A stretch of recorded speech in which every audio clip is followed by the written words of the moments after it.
Good evening and welcome to the Somerville Redevelopment Authority's meeting of January 14th, 2025. My name is Phil Ercolini. I'm chair of the Somerville Redevelopment Authority, and I call this meeting to order at 5:34 p.m. Pursuant to Chapter 2 of the Acts of 2023, this public meeting of the SRA is being conducted via remote participation, and this session will be recorded and will be a public record.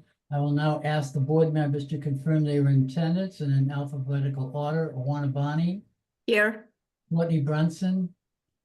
Here. Ben Ewan Campen. Here. William Gage. Here. Patrick McCormick. Here. Chris Stone. Here. Myself, Phil Ercolini, are in attendance, and we do have a quorum. I'll now ask the city staff to present a few of the house rules about using the technology. Through you, Mr. Chair. Hi, everyone. My name is Ben Demers. I'm a senior planner in economic development with the city, and I also serve as the staff support to the Somerville Redevelopment Authority, or the SRA. Just make a couple of quick notes for tonight. So when an agenda item is being presented this evening, any presentation materials that have been shared with staff ahead of time will be shared on the screen. And if participants wish to direct attention to any specific page, please let staff know, and I will switch what is being shown on the screen. Please also note that this meeting is being conducted remotely using Zoom webinar in order to comply with the state's open meeting law, which is guidance for public meetings and doesn't allow for what is called side conversation. The chat function amongst attendees has been disabled. So if you as an attendee would like to ask a question or make a comment on the matters discussed tonight, please use the raise hand function in Zoom and indicate that you would like to speak. I will then unmute participants one by one and give you 2 minutes to speak. And if you do make public comment or ask a question, when it's your turn, please clearly state your name and address before saying anything else. After 2 minutes, I will then mute your microphone. Please also remember that any questions asked by attendees this evening will be a part of the public record. I'll now pass things over to the SRA Special Counsel, Catherine Lester-Selkert. Good evening, everyone. My name is Catherine Lester-Selkert, and I serve as special counsel to the SRA. I just want to remind all board members that any votes must be roll call votes. Thanks very much. I'll turn things back over to the chair. Thank you. Thank you, Catherine and Ben. And so we'll go right to the agenda and the agenda items. And item number 1 is approval of the minutes of the November 12th general meeting and December 12th and 19th special meetings. Did you all have an opportunity to review those minutes? Yes. And any comments, recommendations, changes? None. Seeing none, I'll entertain a motion to approve. I'll make a motion. Awana Bani makes a motion to approve, and it was seconded by Bill Gage. And with a roll call vote, Awana Bani, Yes. Courtney Brunson, Yes. Ben Ewan Campen, Yes. William Gage, Yes. Patrick McCormick, Christine Stone. Yes. And myself, Phil Ercolini, have approved item number 1, approval of the minutes. Item number 2 is a public comment period. Ben, or any members of the public at this point want to address the SRA? Through you, Mr. Chair. There's only one member of the public in attendance this evening. They don't currently have their hand up. If we want to just give about 15 seconds. Sure.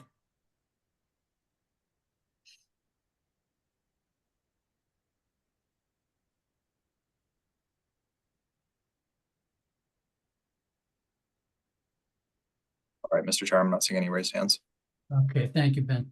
The next item on the agenda is item number 3, which is the annual presentation from Groundworks Somerville regarding their use of SRA land owned at 100 and 138 South Street.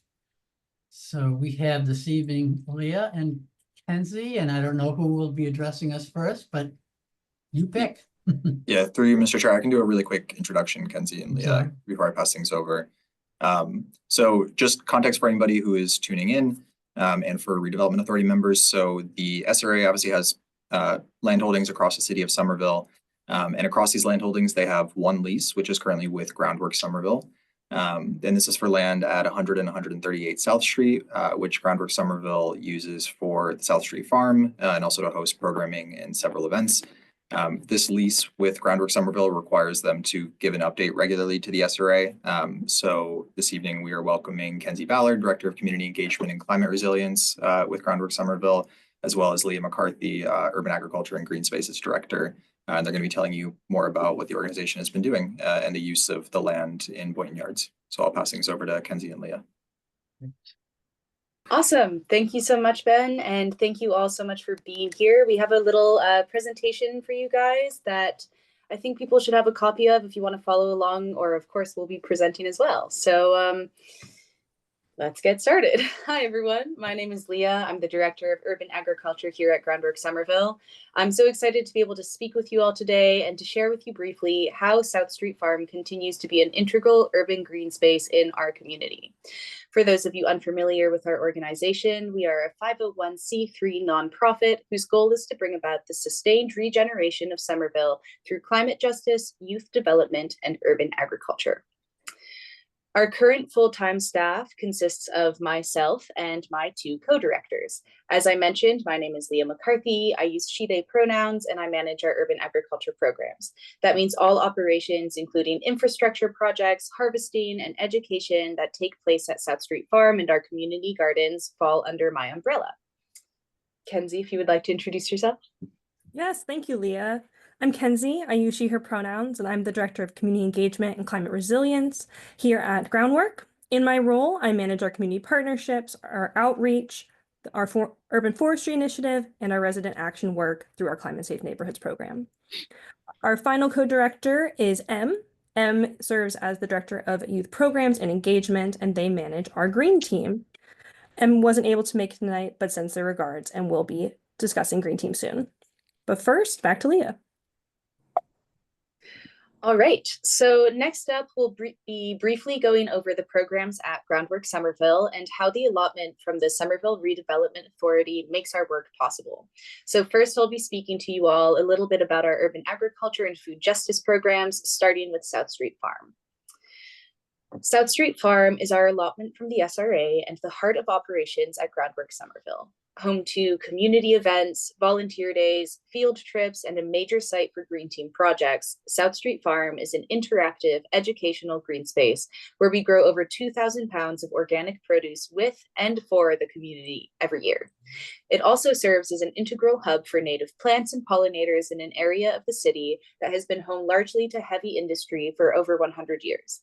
Through hosting interactive educational events such as harvest festivals, Earth Days, and seedling sales, South Street Farm offers a space for community members to interact with nature in unique and rewarding ways, all while contributing directly to our local food system. Beyond South Street Farm, we also engage with Somerville's food system through two community gardens for which we have the preservation restriction. The Glen Park Community Garden recently expanded significantly with new accessible garden beds built in 2024. And the Mystic Community Garden continues to serve as a vital outdoor space for residents of the Mystic housing community. We work with the Mystic Learning Center as well as individual garden plot holders to offer educational programming and technical support for the space. Next, I'll be passing it over to Kenzie, who will go over our youth programs and climate justice work. Thank you, Leah. First, with our green team. Our green team is our youth employment and development program. In the green team, our youth are paid to work on our farm on South Street, as well as do climate justice projects in their neighborhoods. Last year, we started with a spring green team, which consisted of 8 high school students from the city of Somerville, in which they worked at our urban farm. Here you can see them growing seedlings, preparing the soil, building a trellis, transplanting the seedlings that they grew, and setting up our beehive. When they're not working at the farm, they participate in workshops on food environmental justice, learn job skills such as public speaking and interviewing, and then work on community engagement, climate justice projects for their community and their neighborhoods. Our summer green team this past year expanded to a group of 21 youth. These 21 youth rotated through time at South Street Farm, doing our school garden work, and also our climate justice unit over their 6 weeks that they were here with us. Here you can see 3 cohorts that we have of our youth at the farm. At the farm, they harvested produce, they weeded, they built tomato trellises, did pest management, and everything else that is required to run an urban farm. Through this program, all of our youth said that they enjoyed Green Team and walked away with very valuable job skills that they'll take into their future careers and lives as environmental leaders. Next is our Climate Safe Neighborhoods program. In our Climate Safe Neighborhoods program, we work to build relationships and organize local power. We do this through a few ways. One, through our resident advisory group, and another way is through our community science projects. In our community science projects, Green Team members and community members walk around Somerville and explicitly our historically redlined communities such as East Somerville. They walk with our air sensors and our heat sensors to take air quality and heat data that we'll then use to support our climate justice initiatives and prioritize where we put climate interventions in our community. Here's our resident advisory group. It is called the Clara Team for Climate Leadership and Resident Action. This past year, we had a group of 7 residents from East Somerville that met regularly to build knowledge on redlining, the redlining links to climate vulnerabilities, and then learn how to organize and advocate for the climate justice priorities that they have in their neighborhoods. Back to Leah. So, yeah, perfect. As we begin 2025, we are working on the long-term stabilization of our organization. We hope to establish a sustainable leadership model that focuses on non-hierarchical organization and a strategic plan for addressing community needs in the years to come. For South Street Farm, that means we are focusing on offering our space to even more people, inviting the community in and hosting exciting educational events that engage our community in this unique space. We will be opening up the 100 South Street property as a free community garden space for beginning gardeners who have been systemically disenfranchised from growing their own food. And we will be expanding our infrastructure to increase opportunities for community-led events, meetings, and gatherings on the farm.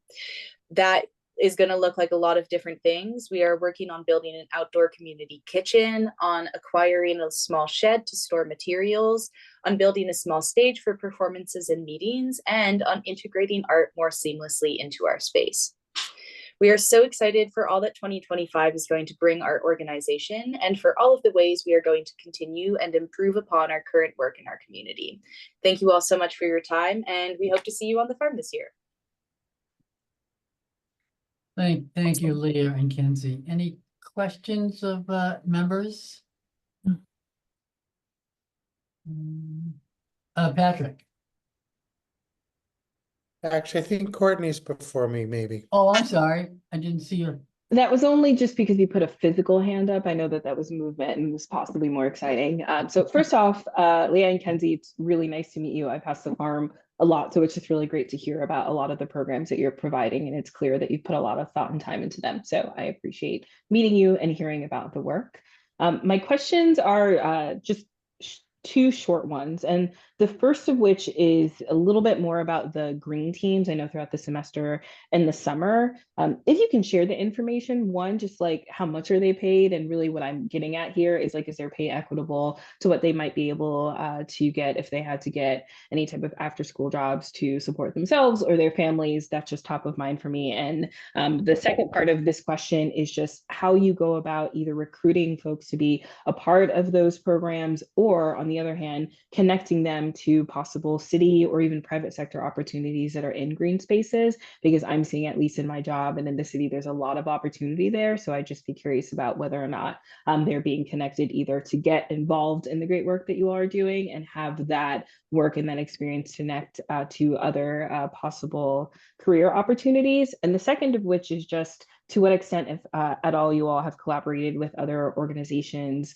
food trusts, and collaboratives across the greater Boston area. I'm familiar with some of them, and I'm just curious about what possibilities might be entailed, either financially, fundraising wise, or impact wise, especially with some of your like air sensors, if you're able to collaborate with folks in other cities in the region. Did you get all of that? All 17 of them. I tried to make it succinct if I could. Yeah, I took some notes down, so I think I can answer most of the questions. First, when it comes to pay, so our youth, there's 3 different groups that are like placed at groundwork during the summer. We get a group from the Somerville Mayor Summer Jobs Program, so they're paid the livable wage of Somerville, which is $17.72 right now.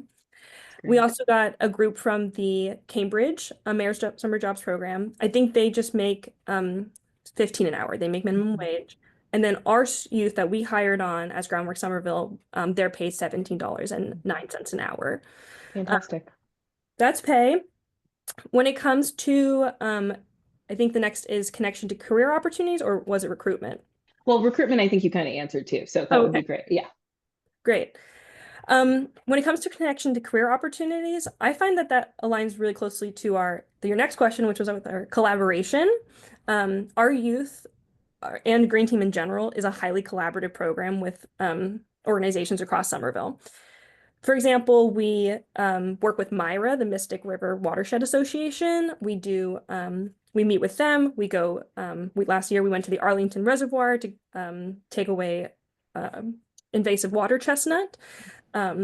We also have a strong collaboration with the mobility division of the City of Somerville. This past year, they came 3 separate times to meet with the Green Team and do a whole curriculum project around redesigning a street that's right next to the high school that our Green Team students use. And in that, the Green Team presented their plans for that street, in which the city department is using that information for their redesign. Other organizations we work for is Riverside Community Care.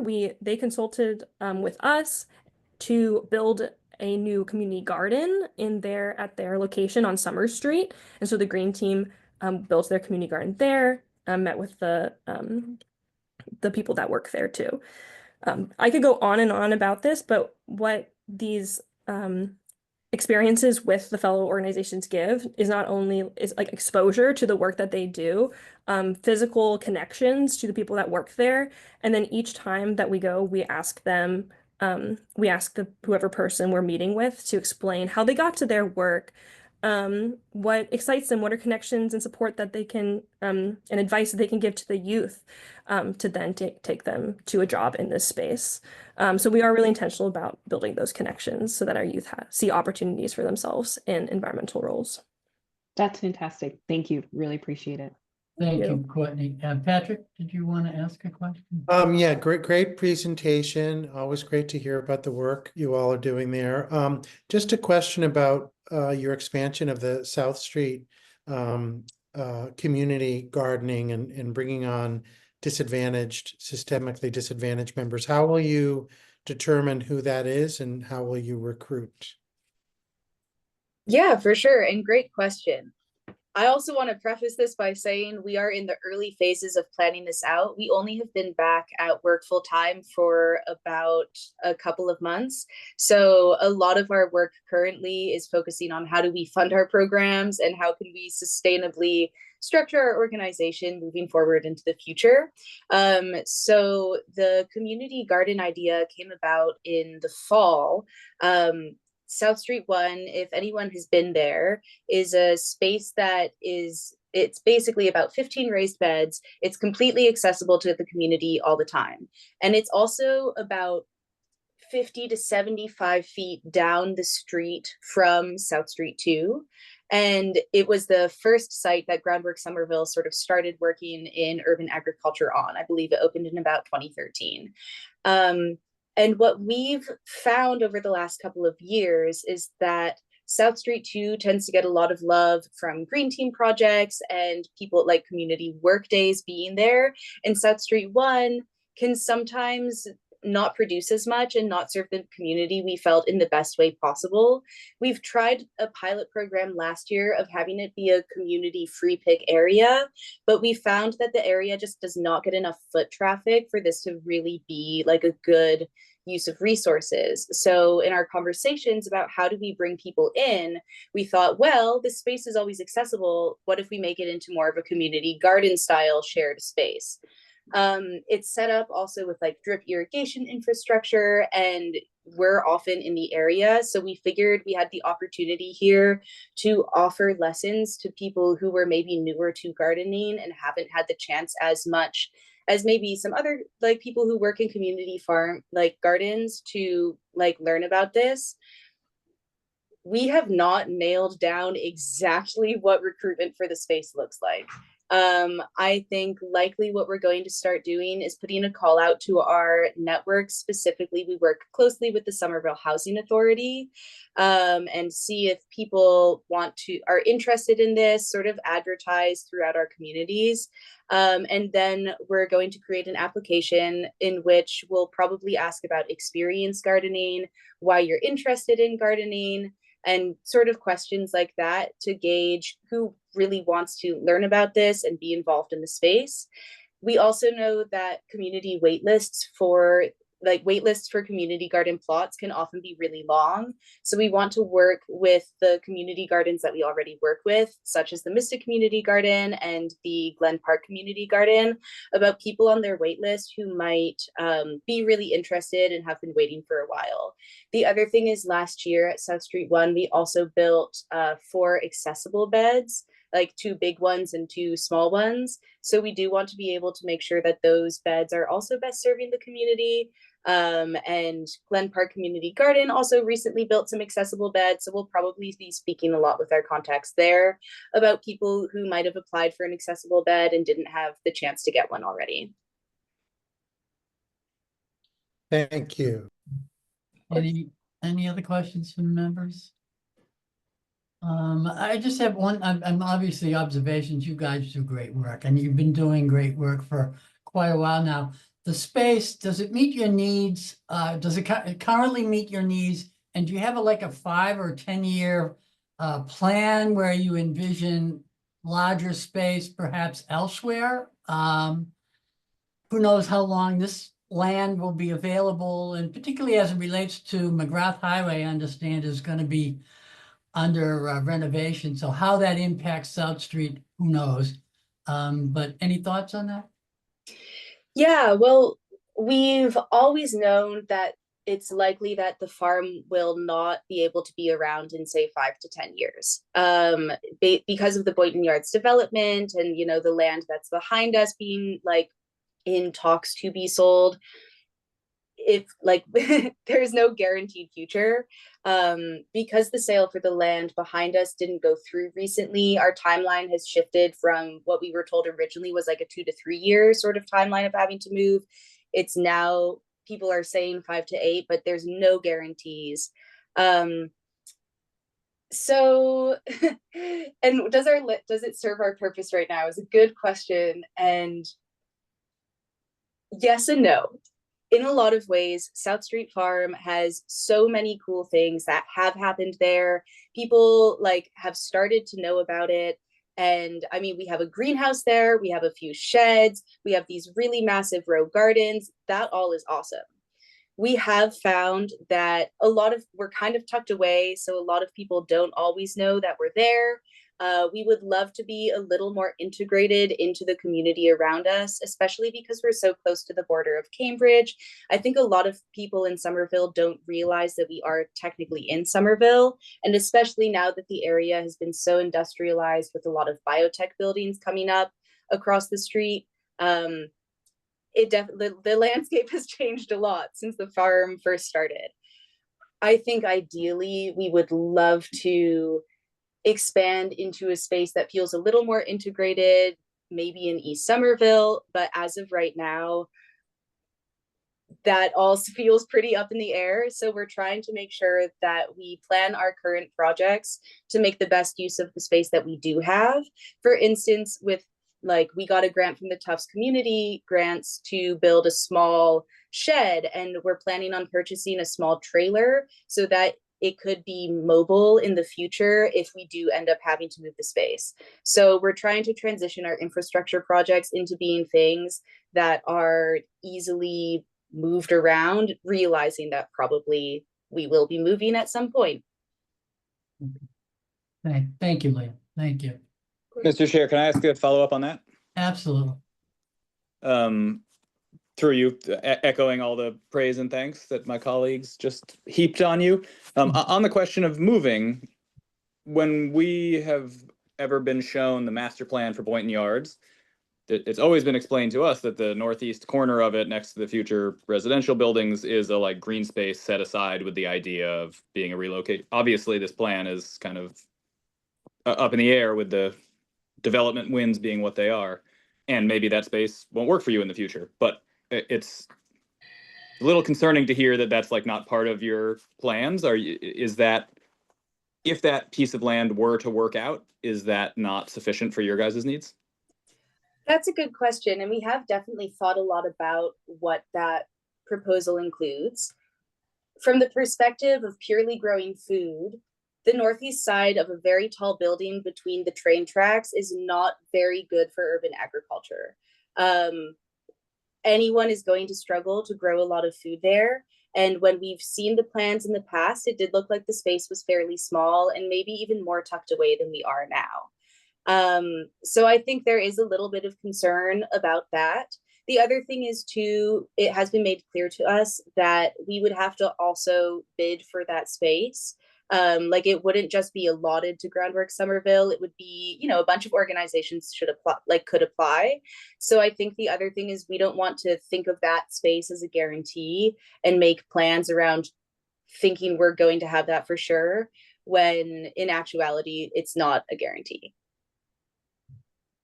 Through you, Mr. Chair, thank you. And yes, I mean, I very much agree, right? There will always be a public process for the disposition of lands, 100% true, and your organization should be eyes open about that. The more, I guess, in retrospect, obvious things you're pointing out about it not being a good site to grow food, that is really helpful. I'm glad that you informed us about that. And that's obviously a lot for us to chew on. So thank you for raising this. Yeah, of course. And if you don't mind me just tacking on another little thing there, I think it has the potential to be a really great space, maybe for residents in the resident building to have a community garden or something. I think for an organization like ours, where our focus truly is on education and on creating accessible urban green spaces where people can interact with their food system, something that feels a little more integrated and a little more open is probably what we're ultimately looking for. Thank you. And Leah, to that point, how large a space would you be looking for? Would accommodate what, I mean, within reason? That's super Or without any reason. Let's dream here. Yeah, I mean, wow.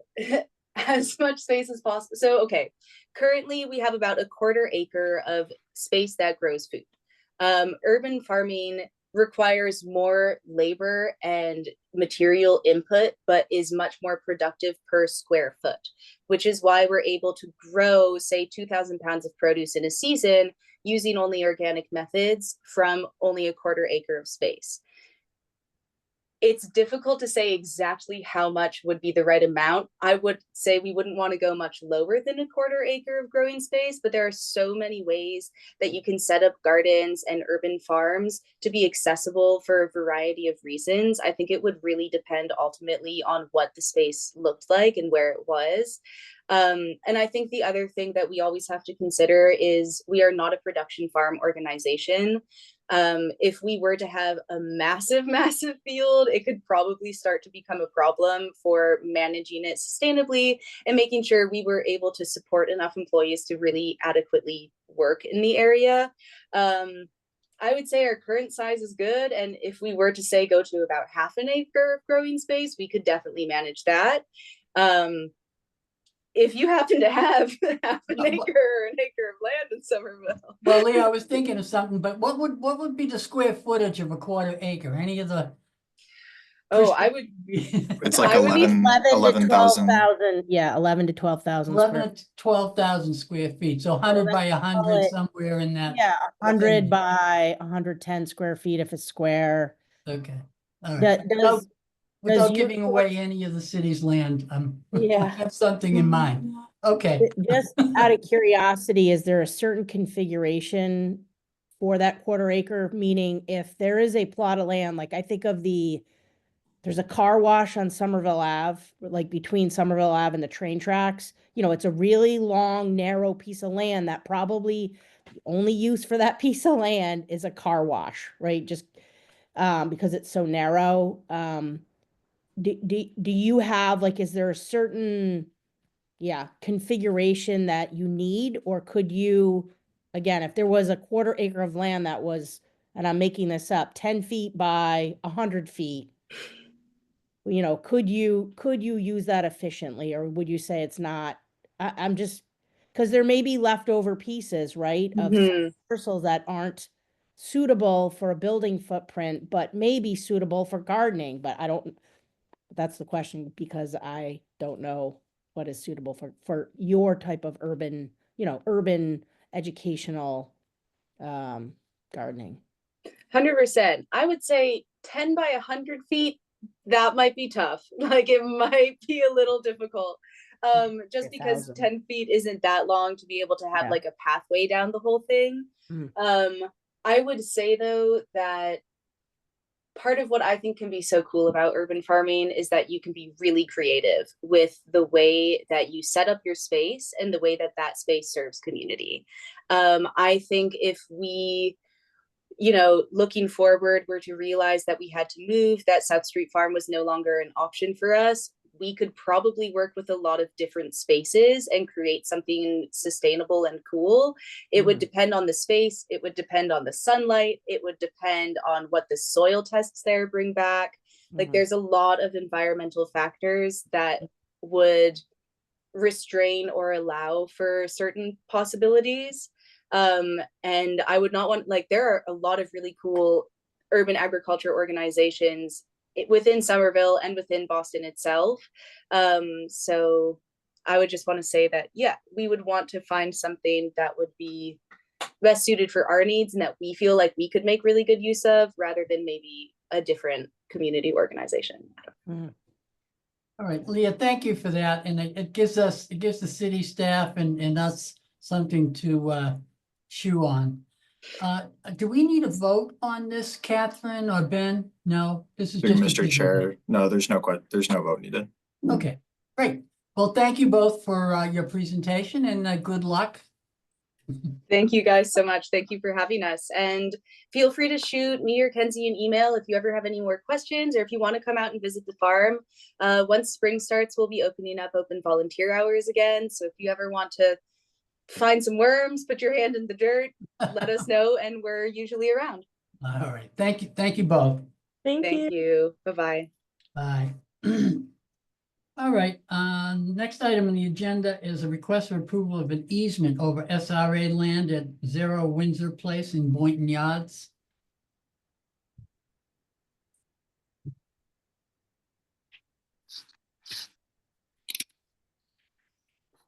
Sorry, Ben, you Yep. want me to take that? I couldn't find I was looking for the chart and so sorry, not used to No, having it's to okay. do anything except sit here and nod. So this is an easement that was already approved by the city council. It's actually referred to in their on their end as sidewalk platform and ramp easement, right, Ben? We're talking about the same easement. And Yes. they wanted to get approval by the SRA because there's a very small piece of land that's adjacent to the sidewalk ramp and platform easement that was approved by the city council. And to the extent that that is within the easement area, they wanted to have approval by the SRA and also have the chair sign the easement on behalf of the SRA.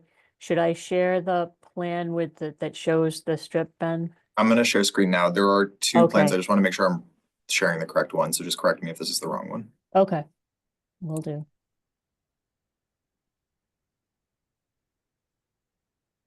Can you see this? No. Not yet.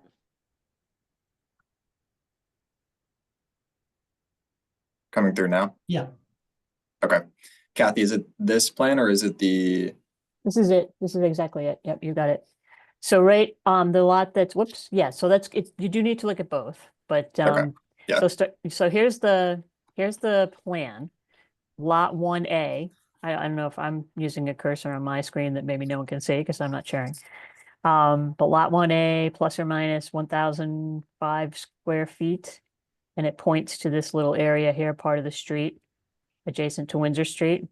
mhm. Yep, and then on the next plan that Ben has there, that's this is the plan that went with the easement. So you can see it's really kind of next to it, and it may only encompass little pieces of it. It may not even be covered, but to the extent that it should be, it's hard to tell exactly how they line up but they're requesting it, and it's only to the extent that the SRA actually has an interest, that interest would be conveyed by this approval, if that makes sense. Mhm. Happy to answer any questions. I have a few. Yeah, I would imagine. Christine?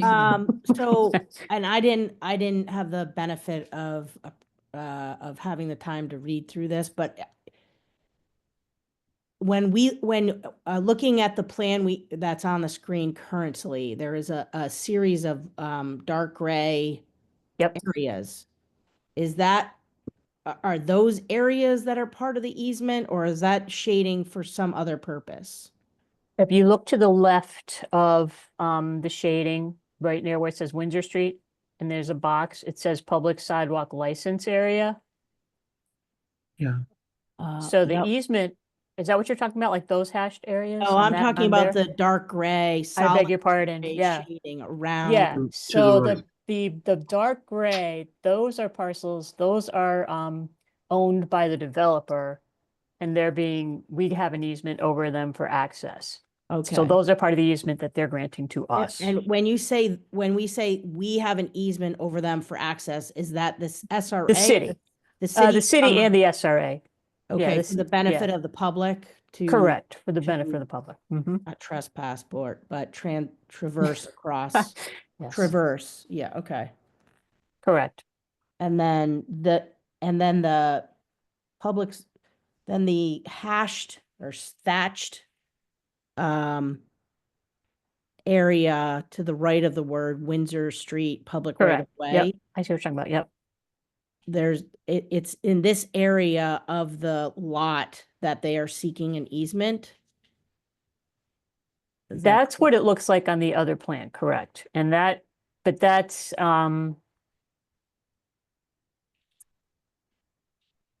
to the extent that it's covered by their easement, but honestly, it's hard to tell that it is covered by their easement. Is it looks like on their exhibit to the easement, it looks like they have other structures there, which is hard to tell, but it's within the hashed area that we So- really want the public to have access to the part that's being used as a sidewalk. We give the developer a license so that they can maintain it. Okay. So I am. So if this is in the license portion of it, it's really a license from the SRA that's similar to the license that's being granted by the city. We don't give them interests in public ways. And the SRA, to the extent that it has an interest, is only granting a maintenance license on that hash part. It makes more sense when you read the Yeah. easement language, but is it starting to make sense?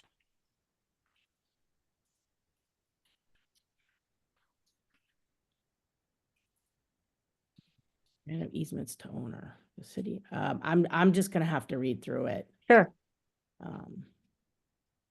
Kathy, Courtney also has her hand raised. I'm sorry, I couldn't see it. Yep. Hi, That's Courtney. right. Hello, this is going to be way less articulate I than doubt it. Christine's questions, but I'm trying to paint a wider picture or getting a wider context about how this situation to the area as a whole. So this is for a sidewalk, but do we know, and I might know this, but I'm not very inclined when I see numbers and this makeup of what's in the area? Like, is this just very simply giving an easement to a sidewalk that's readily used, widely currently used, and this is just for convenience, or is this setting up something in the future for wider development, or what is the wider context, the extent to which you can tell me of how this land is already utilized and how this easement will just advance that interest in the short or the long term? Great. So if we go back to the other diagram, so this shows, and they don't compare exactly, and this is this was satisfactory for engineering purposes, so I defer to them in these matters. But Courtney, to answer your question, this is a license. So even though I'm saying I should be saying easement and license agreement, because they're both in there. The easement areas are really coming to us. And when we vote on this, we have to make sure we get it right, that the SRA is just granting an easement, a license, in the hashed area for maintenance purposes only. The easements are all coming to us. They're on private land in the dark shaded part in gray, as when Christine asked. That's on developer property. The reason why this currently on the ground should look like a sidewalk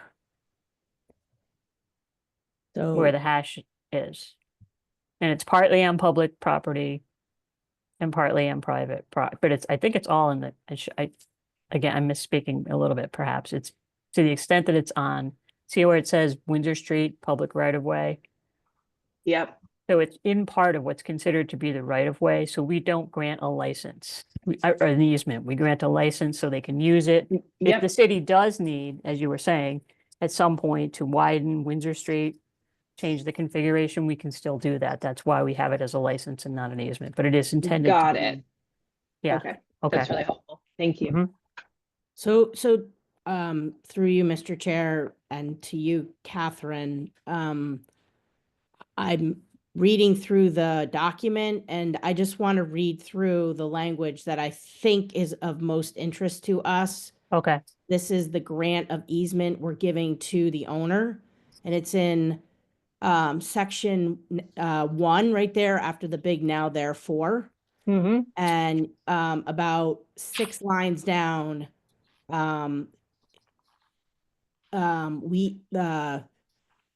it starts to say, so the city is granting to the owner, and the little I is for the purpose of exercising their maintenance obligations. So that was to your point, they're going to maintain it.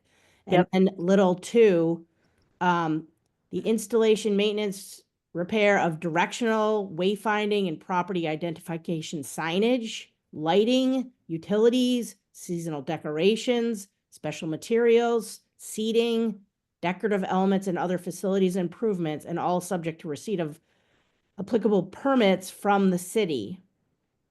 And the usage of the same for the individual tenants of building 2, such as outdoor restaurant seating or retail kiosks or events serving the public, such as special events, activities.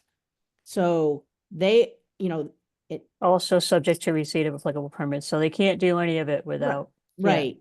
But Yep. this easement allows them to use that sidewalk as part of, their property with respect to, kind of landscaping and site improvements that could be permanent like signage or could be temporary like a Christmas tree. Right, Which could be fine. I just want to make sure we know what we're granting to them if we approve Sure. this easement. mm-hmm. And so,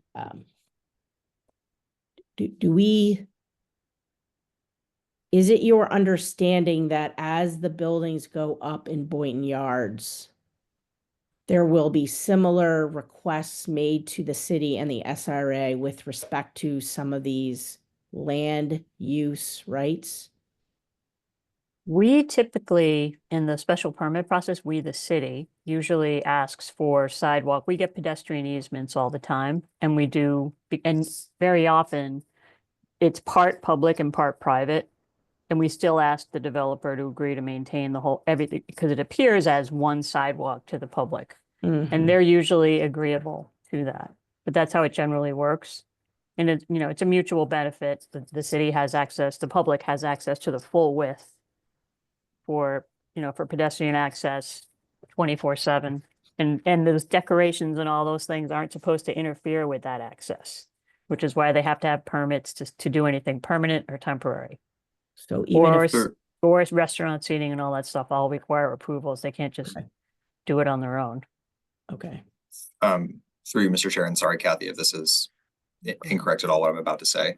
It's tough to get the exact shape of this parcel, but the land that the SRA owns at 0 Windsor Place is a very thin strip. It's 3 thin sub parcels that are on the northern edge here of Windsor Place and then going onto the eastern edge of Windsor Street.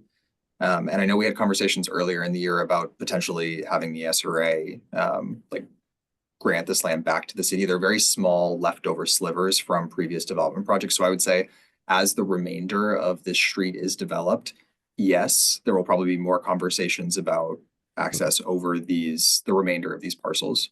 Oh, you can see them in the survey. Yep. Yeah, they're- so you can see Yeah, it here, yep, you and can then see it 'em. also Yep. You goes can see it down, and here. then you see this little like half triangle, right? Right. That little half triangle piece. Yeah.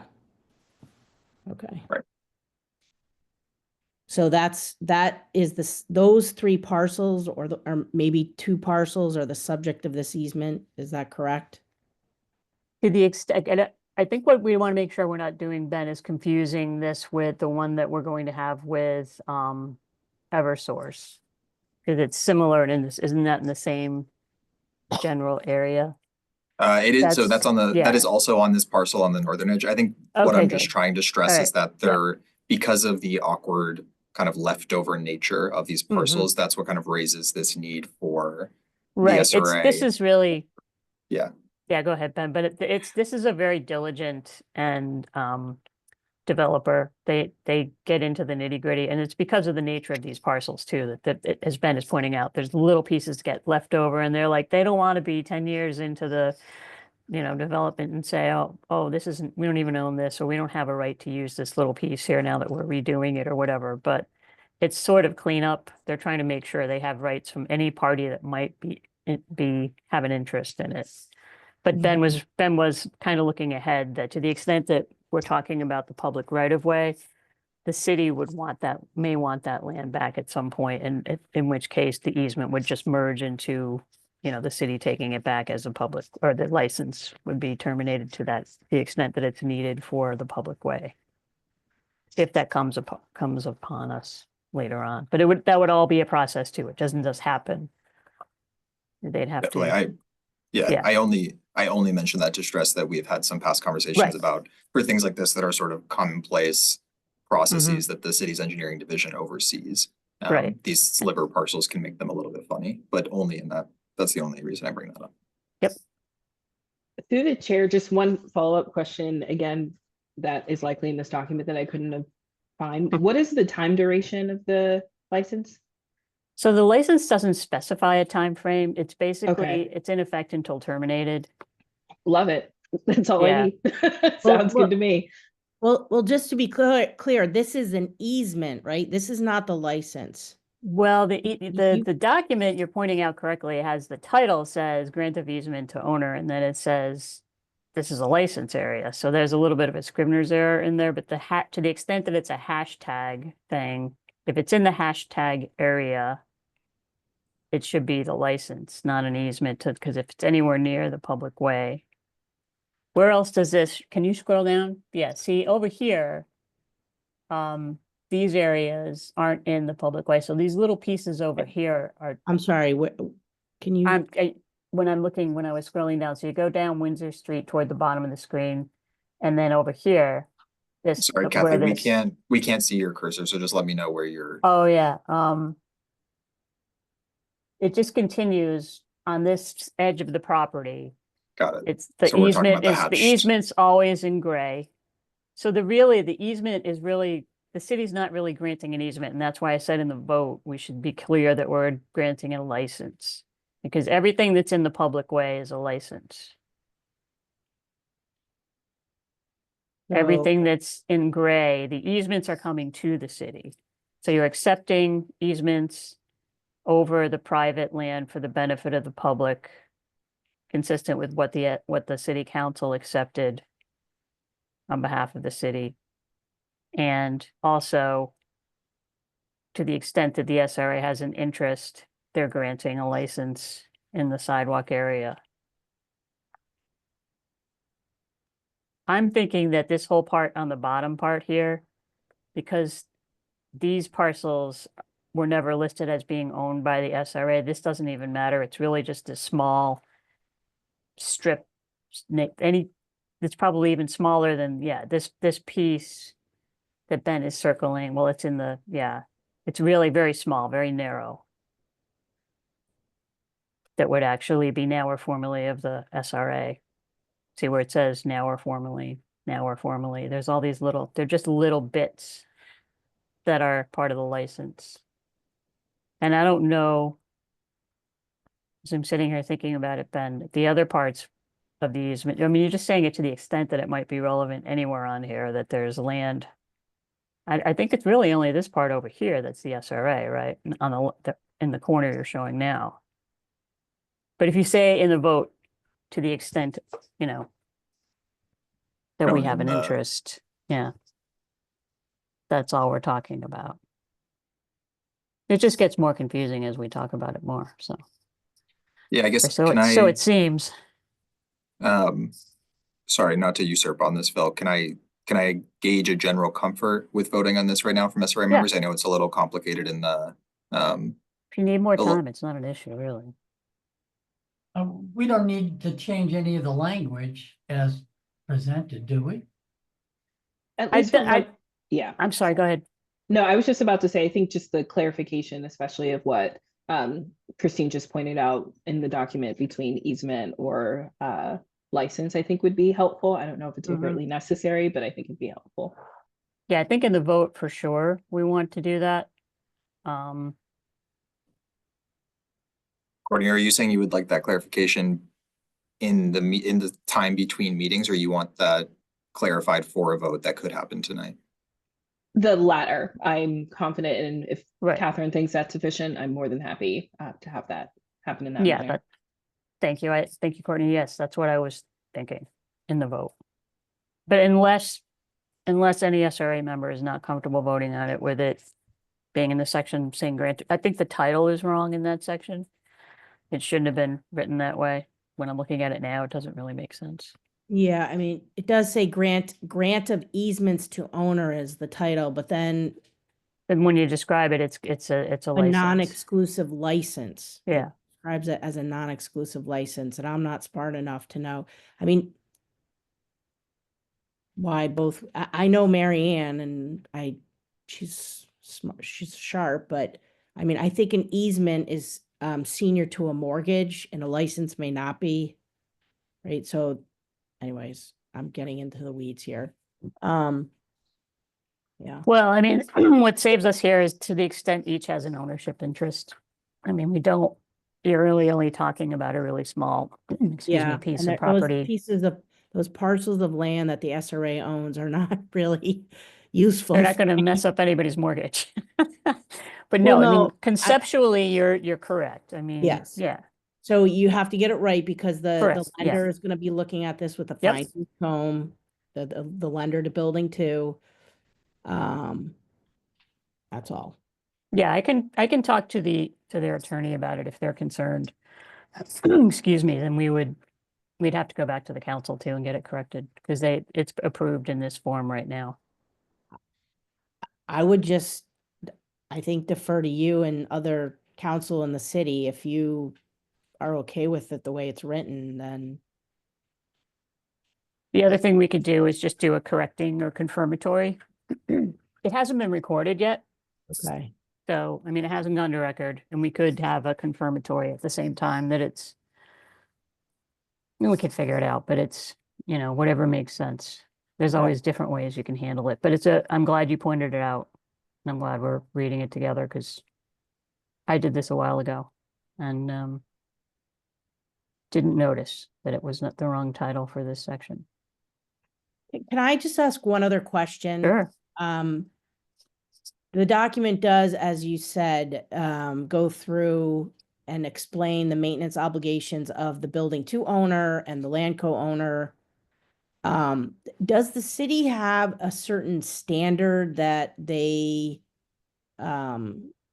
monitor or require private owners to how to maintain these sidewalks, or when might they need to replace these sidewalks? Is that so for instance, if it does say they have an obligation to maintain as consistent with other first-class mixed-use developments in the Right. Boston area, but what if they don't, what if all of a sudden the sidewalks have all kinds of holes in them and they're heaved and, it's just a dangerous condition? Is there something in these kinds of easements that allow the city to force a private owner to fix a sidewalk if they feel it's dangerous, if the city feels it's dangerous. Yeah, I think that's the intent. Certainly you can enforce our rights under the agreement that they're supposed to maintain it. And I mean, typically on the sidewalks, there is sort of a mutual benefit. They don't want to run down sidewalk in front of their building either. But yes, if they weren't doing it for any reason, we would have to give notice of a violation, give them an opportunity to cure, come up with a plan and get it done. And we do get requests on a regular basis from property owners for estoppel certificates, saying, we're in compliance, there's no violations. So they know that at some point it would have an impact on them, their ability to finance and to maintain their property. I mean, I think the thinking on this is that it's a private development, and they're going to have the money. They're more likely to have money for this than the city for each development. That's the thinking, I suppose. I mean, whether that's true or not, especially in this market, is hard to say.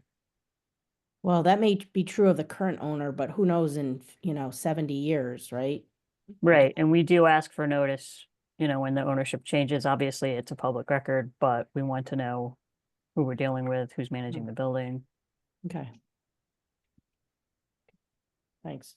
Any other questions or comments?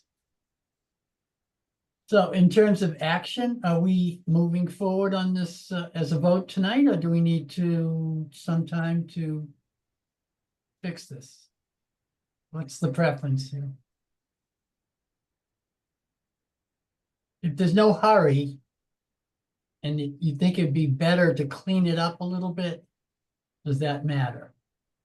I would go with I'll go with the wisdom of the board. If you would prefer to recommend that it be, that it be corrected for the record, we can do that. You could take a vote consistent with the intent that basically is that to the extent the SRA has an ownership easement in this land, they are granting a maintenance license consistent with this document to the owner. I think it's all we're doing. Satisfactory to members, or would you Through the like chair, I want- support, the second option. the second option? Okay. So the All right, second, well- I'm sorry, the second option being that we would vote to approve the document as amended, as discussed here. That's my understanding. Yeah. All right. Yep, I agree with that as well. Okay. Okay. All right, well, I'll entertain a motion then to that extent.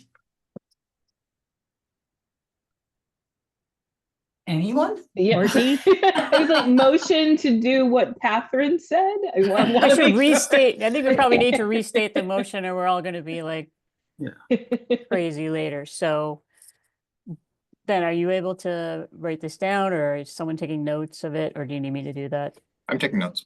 Okay, so let's try this. The SRA hereby approves a license to the owner, however it's referenced in their building, to owner, consistent with the terms of the easement and license agreement, provided that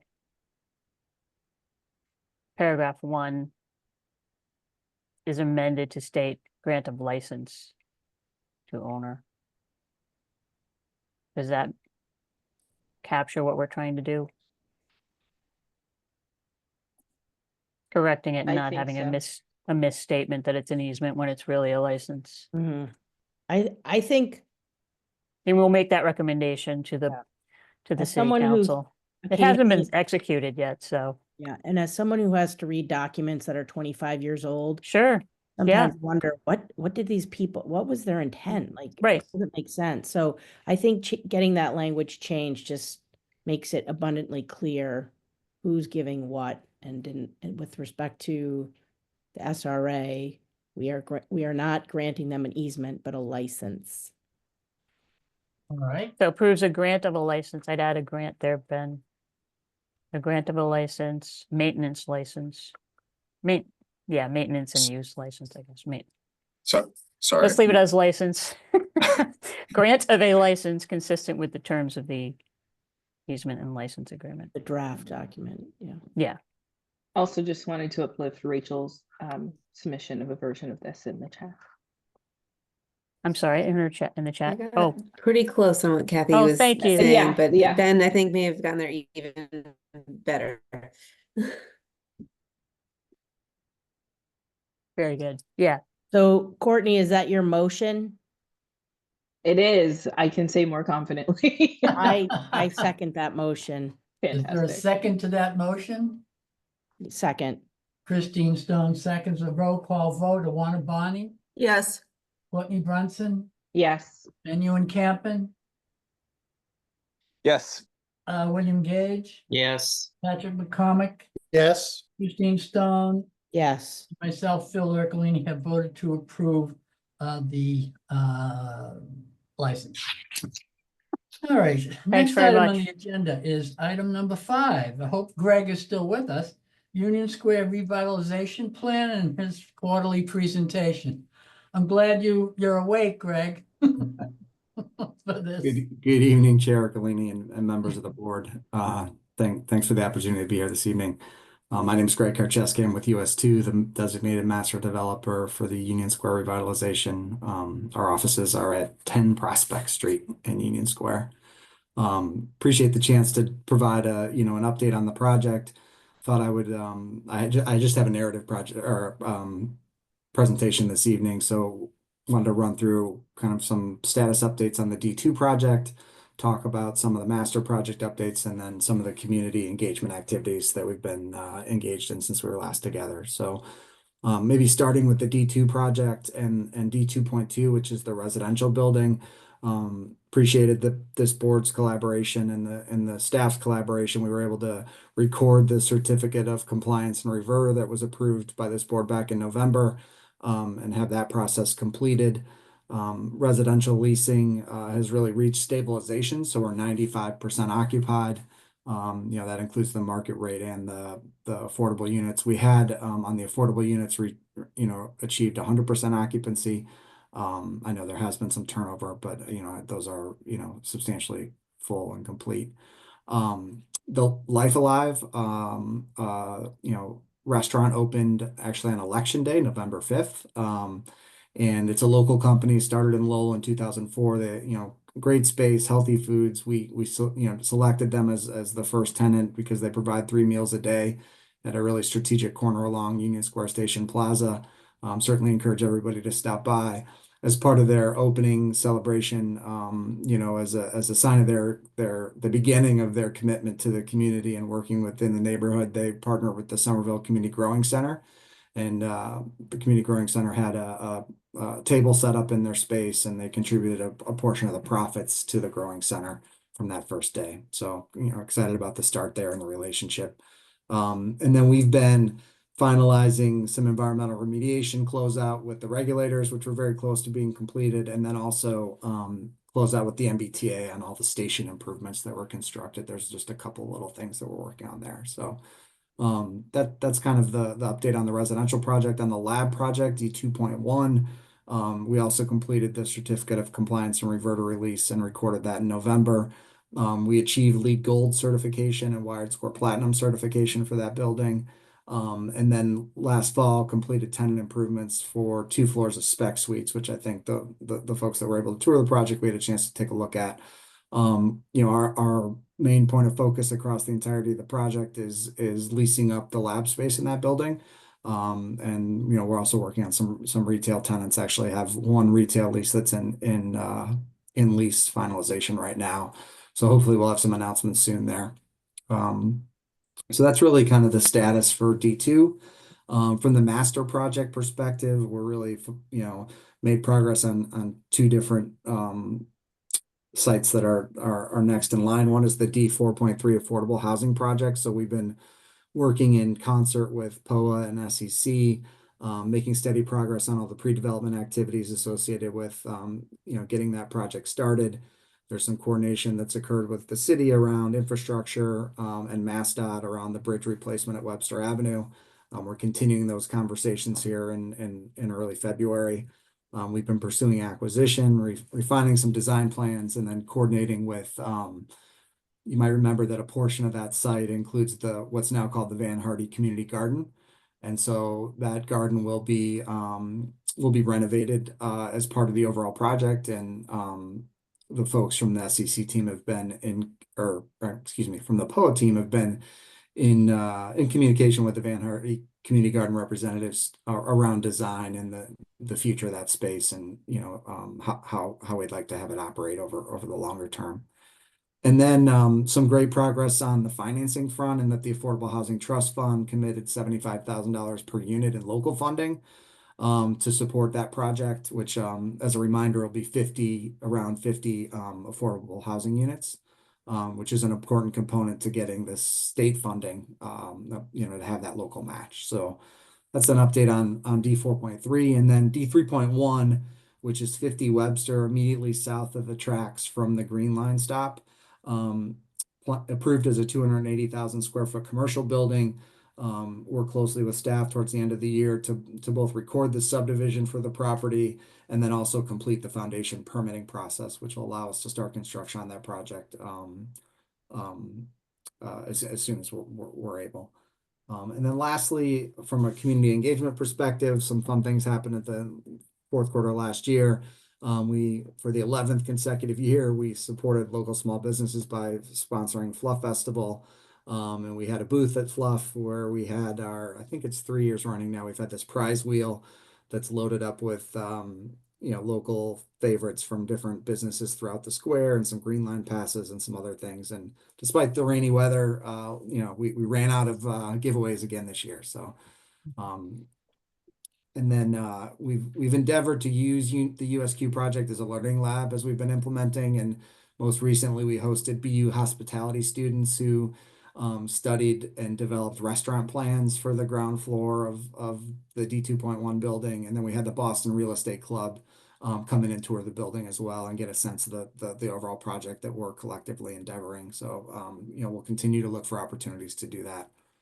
We were thrilled to have an activation of the public space, Union Square Station Plaza, in coordination with the cities. We hosted Governor Healy for her MBTA Communities event, which celebrated the MBTA Communities Act and also launched the state's program called the Catalyst Fund, which is intended to help support local municipalities in approving zoning to allow as of right multifamily development near MBTA stations.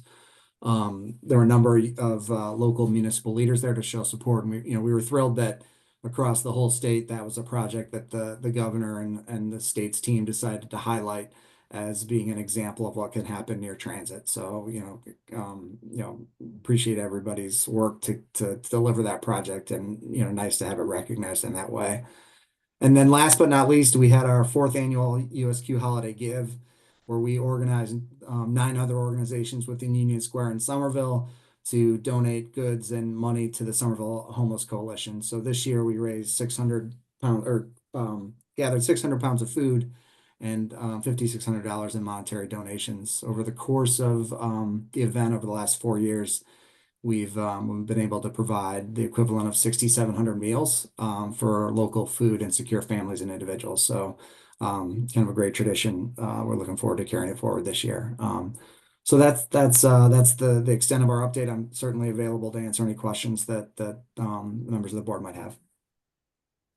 Great job, Greg. Any questions or comments from members? Keep up the good work. Thank you. Very good. Thank you, everybody. Happy New Year. Thank you. Thank you. The next item on the agenda is a review of the draft of the SRA's 2024 annual report and a request for approval to send to the final version to the mayor and the city council and the Office of Housing and Livable Communities. Through you, Mr. Chair. Just give me 1 second to share my screen again. Yeah. Did everyone have an opportunity to see the report? Yes. Hope you all liked it. Okay. You all like it. All right, let me.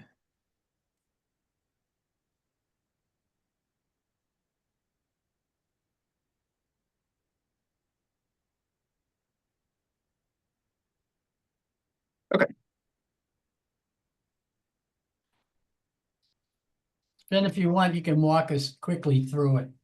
Yeah, I'll try to keep this quite quick. As Sharkalini mentioned, I shared a draft of the SRA's annual report ahead of time with members for your review and hopefully a vote to send this to the mayor, the city council, and then most importantly, the state's Executive Office of Housing and Livable Communities that requires these to be filed each year. So just to quickly run through the report, so this is a very similar structure to the way that this was set up last year. So we start off with a quick overview of items, and then we have a section on what is urban renewal and how is it used in the city of Somerville. So this just gives more detail on somebody who might not be particularly familiar with urban renewal and really what those words mean. From there, we have project highlights on all of the projects that are currently under the SRA's purview. So this includes the Union Square Revitalization Plan, which Greg Karczewski just talked more about. We also have the Winter Hill Urban Renewal Plan, which really focuses on the 299 Broadway development. We then have the 90 Washington Street Demonstration Project Plan, which obviously the Cobble Hill Center LLC versus Somerville Redevelopment Authority case. Oh, motion sensor lights are going off in the office, sorry. I'm gonna let that be. Took up a lot of last year's planning efforts. And then we also have a section on consideration of urban renewal in Gilman Square. So this kind of highlights the conversations that were had by SRA members at the beginning of the year and then with the Civic Advisory Committee, and then followed up on later at our, I believe, November meeting. From there, we have a section that overviews the SRA's land holdings within the city. So obviously we were just talking in depth about a few of these properties with the Groundwork Somerville presentation on 100 and 138 South Street. And then in the license conversation for 808 Windsor, we were talking about 0 Windsor Place. So this just maps out those different properties across the city of Somerville. And then we have some points on administrative matters related to that land. So the easement for Eversource to install underground transmissions at 0 Windsor Place. And then a bit of more of a narrative summary of the work of Groundwork Somerville, which Kenzie and Leah just described for everyone. And then the last piece is just on our recruitment and reappointment, since this was the first time doing that in several years. So this highlights Courtney Brunson's joining the SRA. So yeah, that really, it keeps a quite similar format from last year. Try to make sure that these project summaries include a lot of the history and context, so that doesn't change a lot from year to year, but then adds kind of at least a paragraph on the main points from that year. So I want to open it up to any comments or questions from SRA members.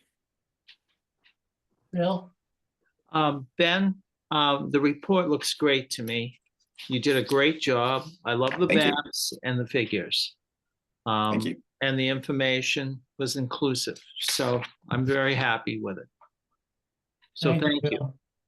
Thank you, We Bill. I always appreciate defer that. to you when it comes to annual reports. We know you pay close attention. Anyone else? Ditto on it, looking great. Nice job, Ben.